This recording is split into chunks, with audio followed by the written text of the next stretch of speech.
Tuloy-tuloy ang mga usapin para matuldukan ang karahasang kinasasangkutan ng mga kabataan mula nang mangyari ang trahedya sa Tacloban City. Suportado rin ng ilang mambabatas ang pag-regulate sa paggamit ng social media ng mga menor de edad na nakaiimpluwensya ngayon sa kanilang pag-iisip. Nagbabalik si Alvin Pelobelio para sa detalye ng balita. Suportado ni Quezon City 1st District Representative Arjo Atayde ang panukalang nagre-regulate sa paggamit ng mga menor de edad sa social media kasunod ng insidente ng pamamaril ng 2 estudyante sa Tacloban City na ikinasawi ng 3 estudyante.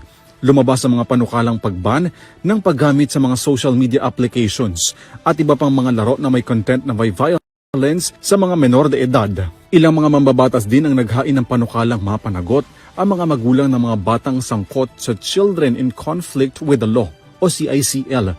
Suportado rin daw ito ng mambabatas kabilang na ang iba pang panuntunan na makapagbigay ng karagdagang protekta sa mga kabataan. Kaya't kabilang ngayon sa prioridad na isinusulong ng mambabatas ang pagpapaigting sa security measures sa mga paaralan, gaya ng paglalagay ng mga karagdagang metal detectors, CCTV at iba pang karagdagang kagamitan We're working on those metal detectors to help the entrances of the schools itself. Magkaroon po sila ng sistema ng entrance and exit para maiwasan itong mga bagay-bagay na nangyayari ngayon. I'm not blaming everyone. I'm not saying the parents have nothing to do with it. I'm just saying we have to see all the facts surrounding what's happening to these children. And we have to take that into consideration before actually coming up with a law, which we'll discuss later on. Sa pagdinig ng Senate Committee on Basic Education itong Huwebes, tinalakay ang School Safety Act na layong pagtibayin ang kaligtasan at seguridad sa loob at labas ng paaralan. Ayon kay Committee Chair Senator Bam Aquino, layo ng panukala na paigtingin pa ang mga seguridad sa paaralan sa bansa.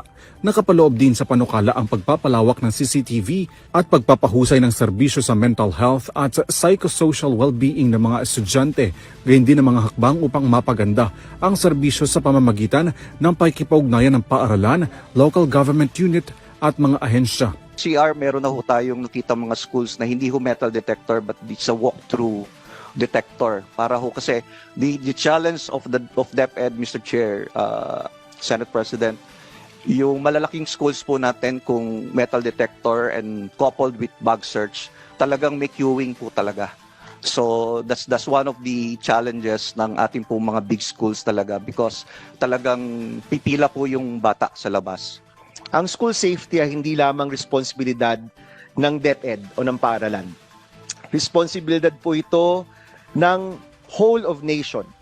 Kaagad na nagpatupad ng paghihigpit sa seguridad ang mga paaralan sa buong bansa kasunod ng insidente. Para sa EuroTV News, Alvin Pelobelio sumasaludo sa bawat Pilipino.